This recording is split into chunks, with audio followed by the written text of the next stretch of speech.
doutores, olá, doutoras! Começando mais um ADV Talk aqui. E hoje a gente tem um convidado super especial. Como você sabe, sempre eu trago aqui personalidades do direito, gente que está fazendo a diferença por aí. E esse cara é demais, sensacional, um grande amigo, mineiro. Hoje a gente vai bater um papo com o doutor Stanley Martins Frazão. Olha, OAB Minas Gerais, 46.512.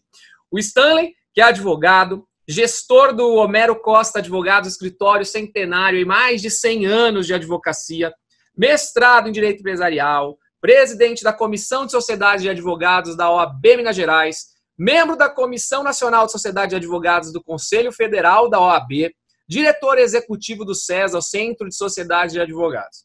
Mas não para por aí não, tá? O Stanley, ele tem 57 anos, sim, 57 anos muito bem vividos, casado, mas ele não tem filhos, tá? Ele tem só um cão aí, que é o Theo, e a gente vai falar um pouco do Theo daqui a pouco. E olha, cozinha como ninguém. Eu ainda não experimentei essas comidas que ele faz, mas ele posta e todo mundo fica morrendo de vontade aí. Cozinheiro nas horas vagas, é esportista, corredor de meia maratona, dá uma olhada, e gosta de esquiar na neve. Tudo bem, Stanley? Seja bem-vindo aqui ao ADV Talk. Muito bom dia, saúde a todos. E é uma alegria te ver assim, ó, porque eu estou precisando de ver gente. Esse isolamento, e a hora que teve a abertura aí do seu programa, me remeteu imediatamente ao evento que você fez aqui em Belo Horizonte, na OAB, que quando eu cheguei lá, aquela música na maior altura, parecia mais uma boate do que propriamente a OAB. Foi um evento sensacional. E esse evento está guardado na minha mente, o Advogado do Futuro. Foi muito bacana. Espero que você tenha feito mais pelo Brasil afora aí, porque ele é muito bacana, aquele formato seu. Eu me recordo que você chegou lá no evento e filmou e mandou para o presidente da OAB. Falou, presidente, olha o que aconteceu aqui dentro da OAB. Exatamente. Eu falei assim, olha o que está acontecendo aqui dentro. Nunca vi isso. Nesses 30 anos de OAB, eu nunca vi um evento dessa natureza. Mas muito legal mesmo. Na verdade, Stanley, né, o mundo tem mudado muito rapidamente, né? O mundo mudou, a advocacia mudou, nós advogados temos que mudar. Então a gente está em constante mudança e ela é muito rápida, né? E aquele evento, ele traduz exatamente isso, esses eventos que eu trago, traduzindo essa nova advocacia, um novo mundo, uma nova forma de se conectar com os colegas, né? Então, eu acho que foi mais ou menos essa a proposta. Mas legal. E esse programa aqui é a mesma coisa, né? Trazendo aí um outro lado do advogado. A gente vai trazer aqui um outro Stanley e não vamos falar de direito, enfim. Vamos trazer o Stanley como advogado, aquele que saiu da faculdade, falou para onde que eu vou, o que que eu vou fazer, né? Sabia exatamente o que queria. E aí eu tenho aqui algumas perguntas e eu queria que você trouxesse para mim aqui de dentro do coração aí, quem é o Stanley de verdade? Quem é o Stanley? Bom, Stanley é mineiro, como você disse, nasceu em Belo Horizonte, mas morou em algumas cidades do interior de Minas. Em Patos de Minas, eu morei em Patos de Minas durante 10 anos da minha vida, e lá foi muito bom, porque lá eu vivi minha adolescência. Então, foi sensacional. Eu tenho amigos em Patos, tenho afilhada em Patos, a Maria Eduarda. Então, isso me deu uma satisfação muito grande de ter vivido também no interior. Depois disso, eu vim para Belo Horizonte, voltei para Belo Horizonte, onde fui fazer a faculdade de Direito, depois de ter tentado algumas vezes ser médico. Eu fiz 6 vestibulares de medicina. E eu não queria de jeito nenhum largar, porque eu queria ser médico e advogado. E passei no primeiro vestibular que eu fiz para Direito, eu passei, mas foi em Uberaba. E eu não queria estudar em Uberaba Direito lá. Lá eu queria fazer medicina. Mas não deu certo. E aí eu vim para Belo Horizonte, falei para minha mãe, ó, é a última vez que eu vou fazer vestibular para medicina. Se der errado, vai dar certo, porque aí eu vou fazer Direito, vou seguir meu destino. Aí fiz na Milton Campos, minha prima me falou que estava abertas as inscrições, aí nós fizemos juntos, ela não passou, eu passei, e foi até constrangedor, claro.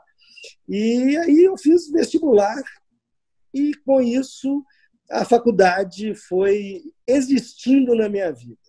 E aí um dado interessante, que eu recebia mesada, né? Mas a mesada não era o tanto que eu precisava para a minha vida de estudante em Belo Horizonte. Então, aí eu passei a vender livro. Eu fui vender enciclopédia. Batia de porta em porta, falava o que eu estava vendendo, que era...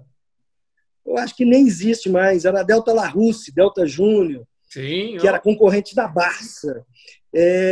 Talvez muita gente que vai nos ouvir falando sobre isso nem sabe o que a gente está falando. Pois é. Bom, mas então eu vendia, e aí era muito interessante, porque a comissão de vender enciclopédia era muito boa.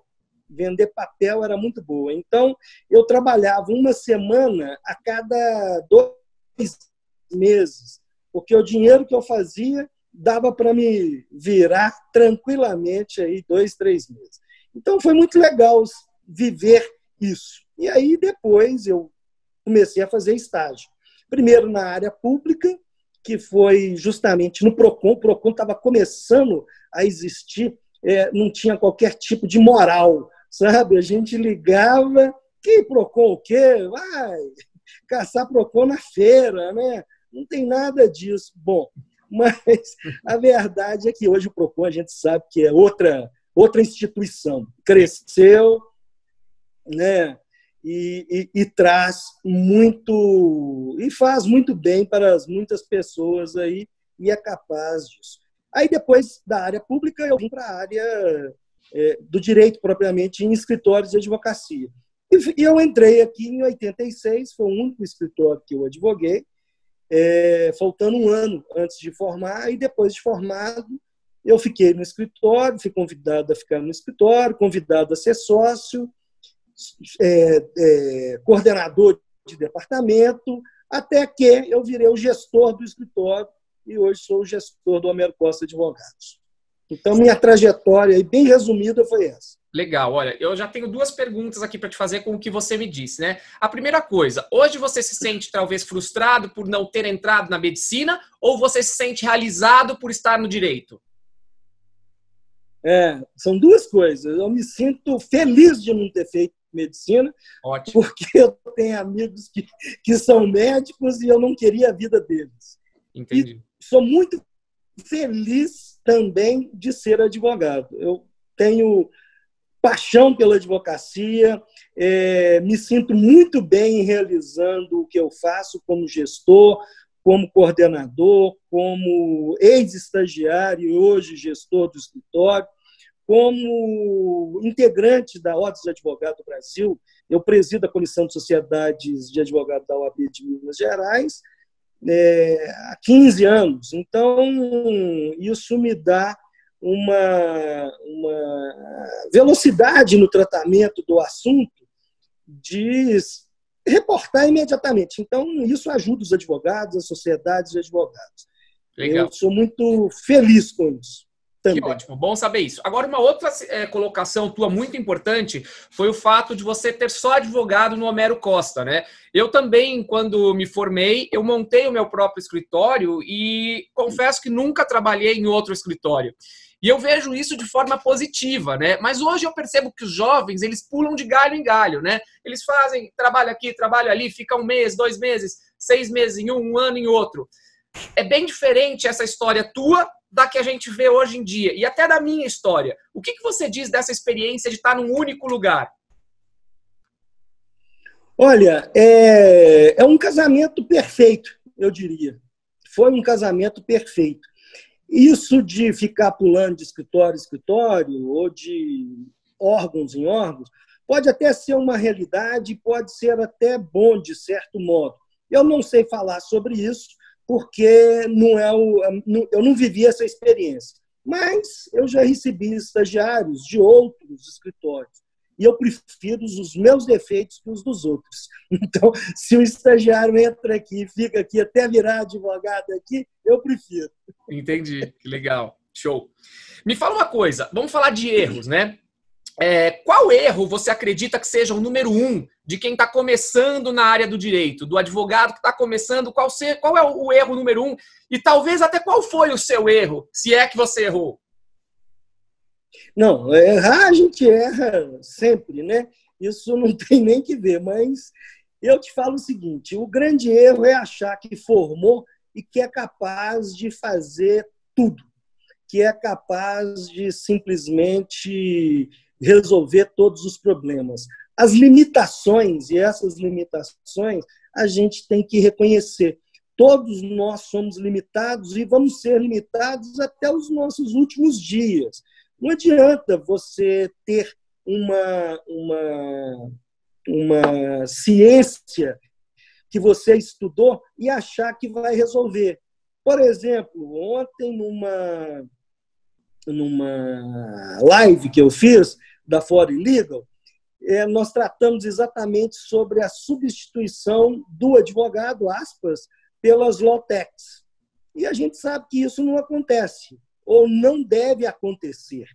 Isso vai ser uma transformação. Mas o importante é o seguinte, a hora que você examina um contrato, você dá um contrato para um advogado recém-formado examinar, olha, examina isso que o cliente está querendo, é possível. Ele simplesmente, muitas das vezes, não é capaz de perguntar, mas além desse contrato, existem outros, tem termos aditivos. Então, se ele ficar simplesmente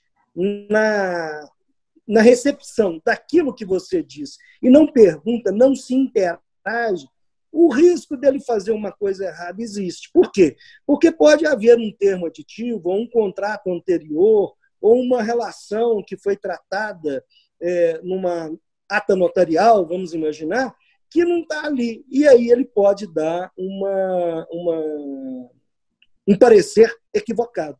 Então, esse tipo de tratamento, eu diria, Afonso, que o melhor é o seguinte, é a interação.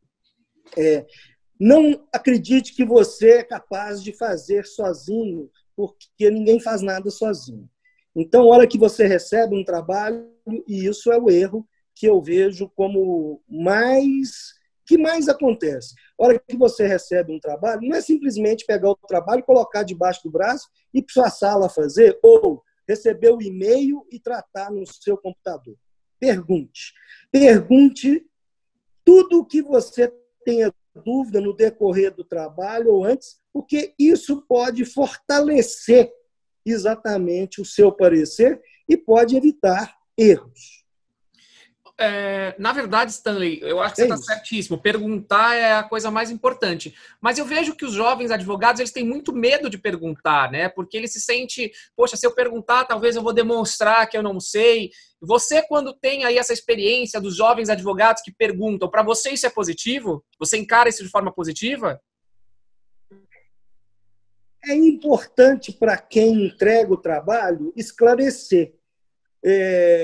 Não simplesmente entregar é muito fácil. Você manda pela caixa de saída, pela caixa de entrada, mas a estratégia do caso tem que ser do advogado que está pedindo. A estratégia pode mudar? Pode. O meu antigo sócio, o Túlio Vieira da Costa, que me recebeu muito bem nesse escritório, que foi quem me trouxe até a gestão do escritório. Nós fizemos uma gestão compartilhada, isso foi muito interessante, e ele falava, estratégia boa é a que dá certo, e é verdade. Então, a estratégia pode ser mudada no curso, e aí realmente a gente pode chegar a um melhor final, e o que a gente quer é sempre chegar no melhor final. Sensacional, muito bom. Vamos lá, livro e filme. Teve algum livro, algum filme que você assistiu assim no início da tua carreira, ou até não precisa ter sido tão no início, mas que modificou aí e que te trouxe alguma dica muito legal, assim, te influenciou na advocacia? Olha, um livro mais recente e durante a minha vida profissional, talvez aí dos últimos 8 anos, ou alguma coisa assim, foi o filme, aliás, O Informante. Quando eu vi esse filme, O Informante. Ele é com o Al Pacino, o Gene Hackman, aquele que fez o Gladiador, como é que é o nome dele?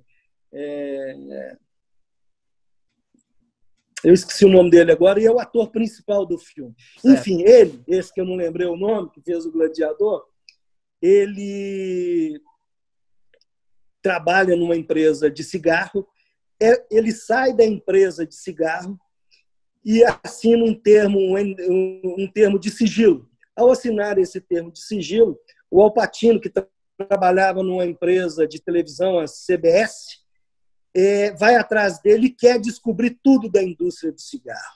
E ele está coberto, ele não pode falar, porque tem exatamente essa proibição que ele assinou, recebeu por isso. E aí entra uma discussão ferrenha, porque o Gene Hackman é o advogado da CBS, salvo engano, e não permite que o ator principal, que ainda não me vê o nome aqui, não possa divulgar aquilo. E aí eles estão numa reunião grande lá na CBS, e aí, discutindo o assunto, aí entra uma advogada, toda poderosa, na sala, e fala assim, olha, o que vocês estão querendo fazer simplesmente ofender um direito de terceiro. É o ofensor. É o terceiro ofensor, o chamado terceiro ofensor. Quando eu vi isso, quando eu ouvi essa palavra, esse termo, terceiro ofensor, eu fiquei pensando, então o que é o terceiro ofensor? É aquele que, sabendo que você tem um contrato ou uma proibição, vai lá e quebra seu contrato.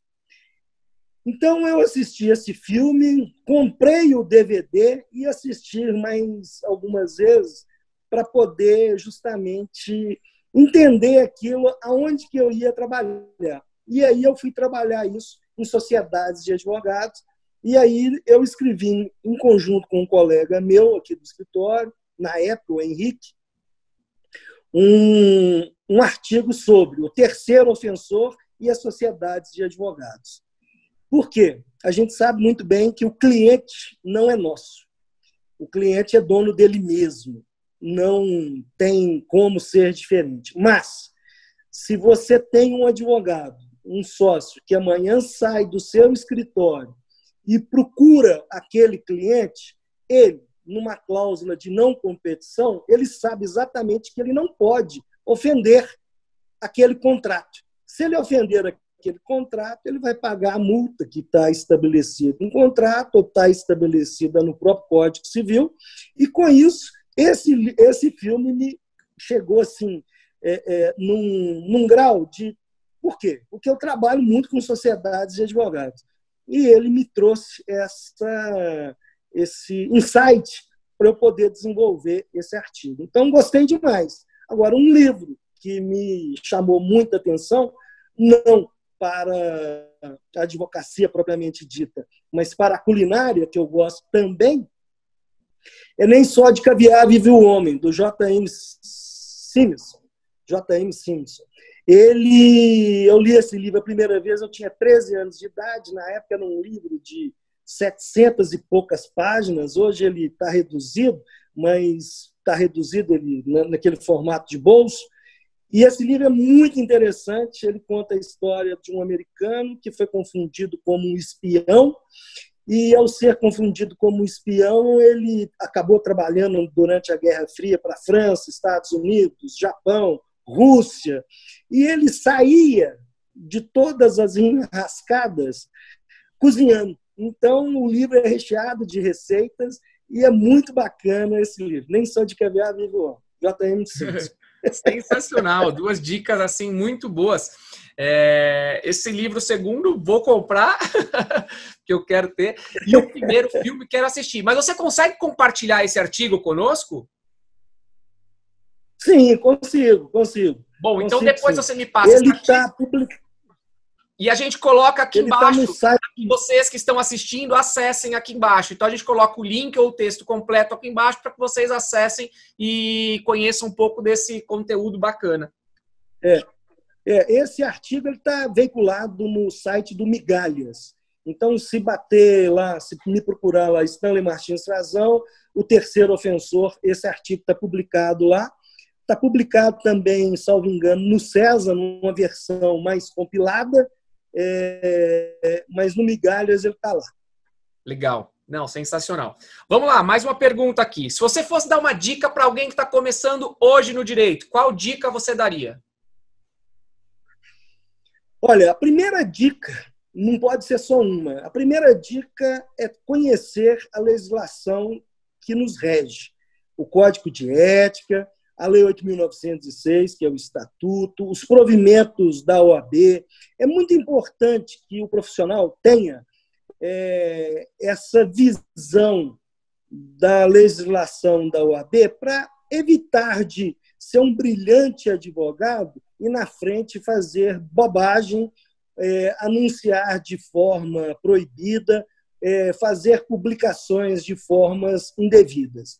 Então, aí ele pode arranjar um processo ético-disciplinar na OAB, então ele vai deixar de ser aquele advogado brilhante, porque ele pode, inclusive, ser expulso dos quadros da OAB. Então, a primeira dica é essa: tenha a legislação da OAB em mente e estude. Na dúvida, consulte. Na dúvida, pergunte.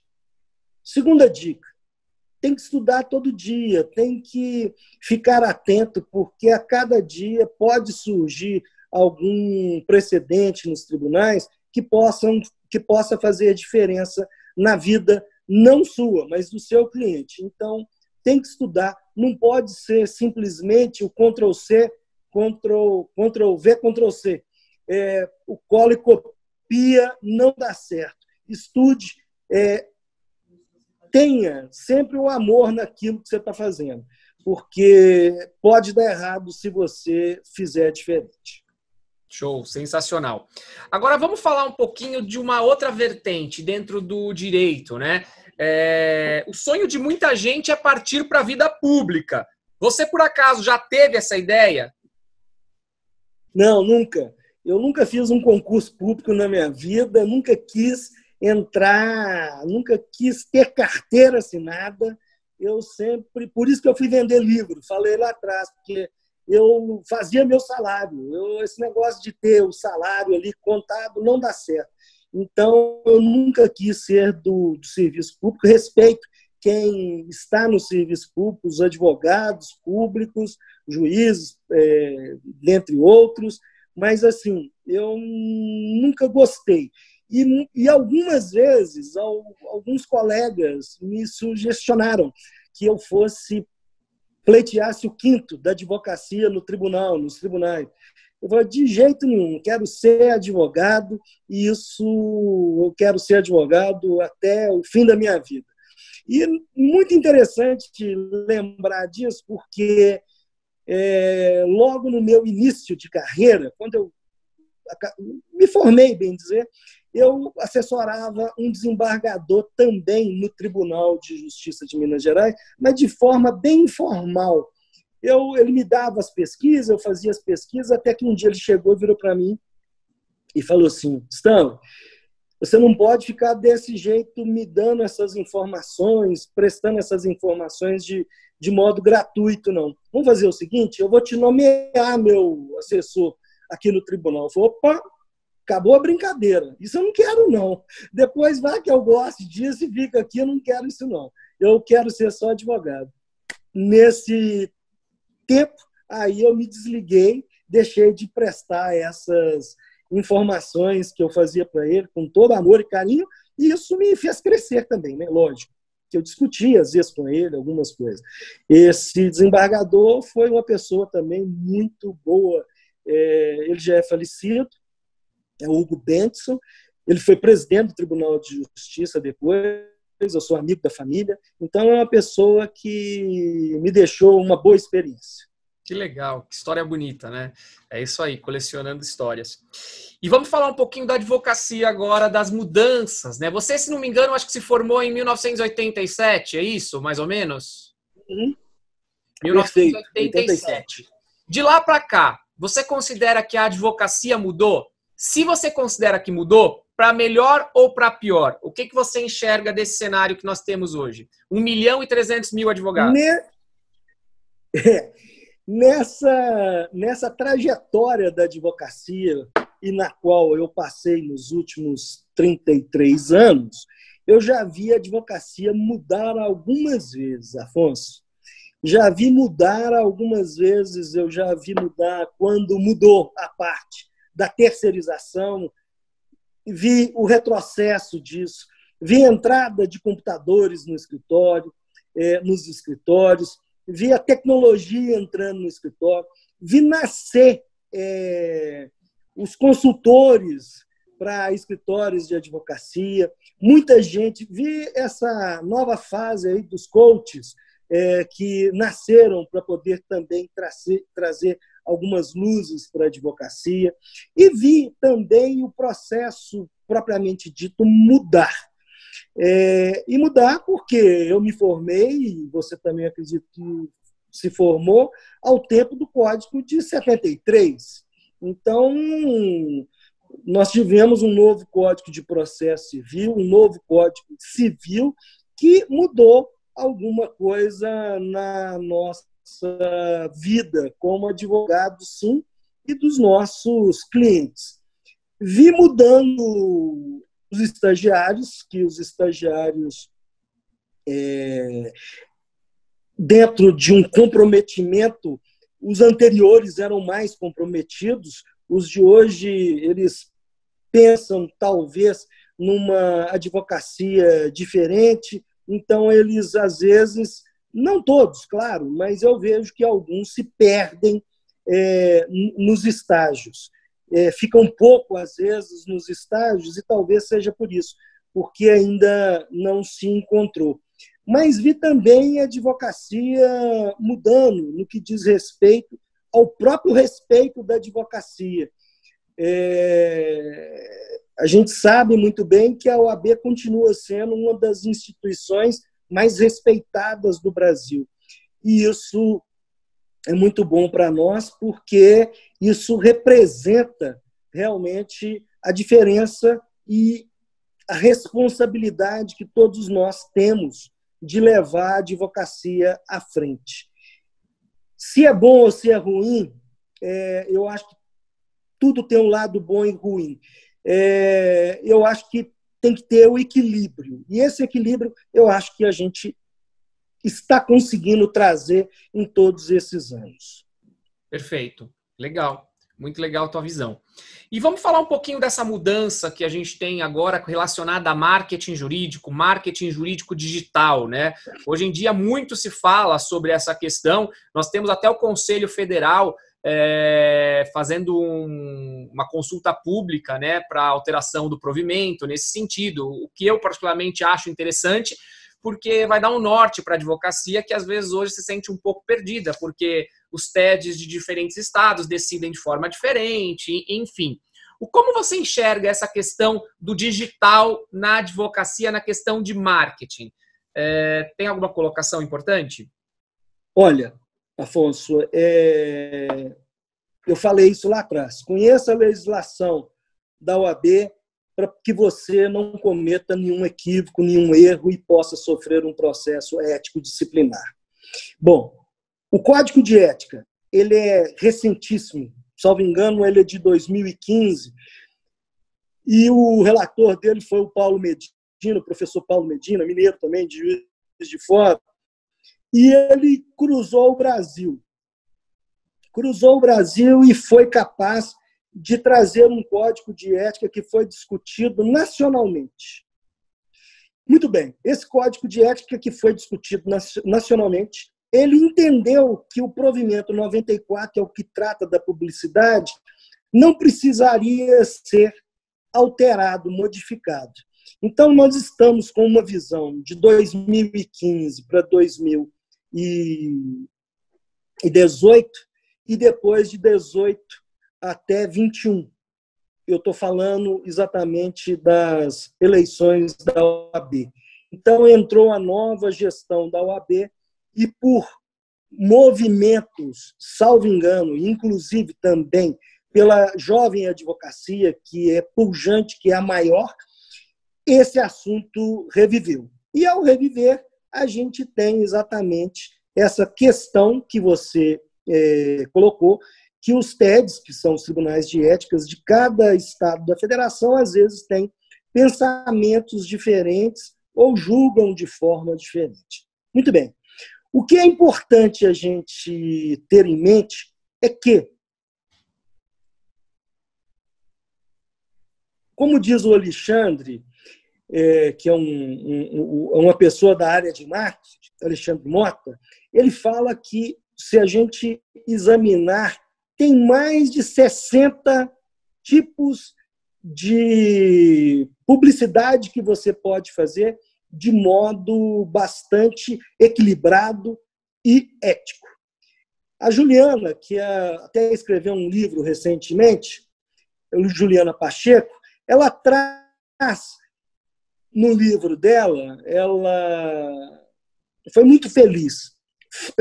A frase é dela. Bem didático o livro da Juliana, né?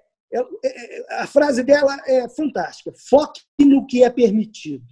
Isso, juntando com o que o Alexandre Teixeira Mota fala, a gente pode ter exatamente essa visão, no sentido de que, olha, tem 60 tipos de publicidade e tem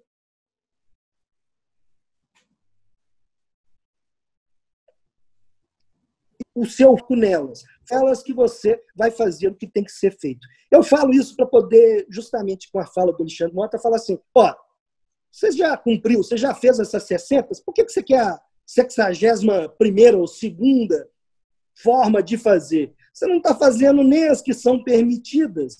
Então, eu, particularmente, eu sou contra, vou deixar claro isso, a alteração do Código de Ética. O provimento 94, sim, ele precisa de algumas adequações, mas não na essência. A essência da advocacia é a não mercantilização. Então, isso é um paradigma nosso, é um padrão de não mercantilizar a profissão. Então, se a gente faz, seguindo o Código de Ética, o provimento 94, não há qualquer tipo de perigo. E vamos seguir aí com a decisão do Conselho Federal em fazer essa alteração do provimento 94. Vamos ver o que vem e vamos ver se os advogados vão cumprir ou vão continuar fazendo e cumprindo esse foco que a Juliana Pacheco traz no livro dela. O livro dela é realmente, como você disse, bastante didático.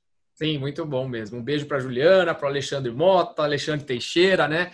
Experts aí em marketing jurídico. Vamos já para o final aqui, Stanley. Agradecendo muito a tua participação aqui. Eu acho que foi muito válido conhecer um pouco da tua história.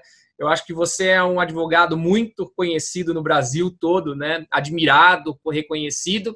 Mas esse lado do Stanley de casa, o Stanley das fraquezas, né, das histórias, talvez as pessoas não conhecem. Então vai ser muito legal compartilhar isso com as pessoas. Agora, já correndo para o nosso finalzinho aqui, que recado você pode deixar, não para o advogado propriamente dito, mas para a pessoa que está nos assistindo, né, um recado de vida, né? Você é um profissional aí que hoje já com 33 anos de advocacia ou mais, eu vejo os advogados hoje se matando, trabalham até 11 da noite, trabalham até tarde. Ok, eu acho que é necessário muitas vezes isso, mas eu vejo que as pessoas muitas vezes se arrependem daquilo que fizeram e lá na frente digam, eu podia ter feito diferente. Você já com 33 anos de advocacia, o que você pode dizer? Olha, faça diferente, né?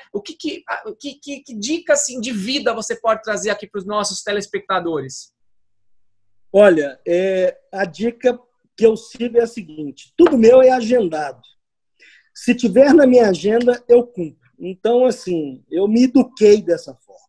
Eu coloco na agenda de papel, ela também depois vai para a minha agenda no celular, mas eu mesmo escrevo na minha agenda. Olha, tem isso para fazer, isso, isso, isso.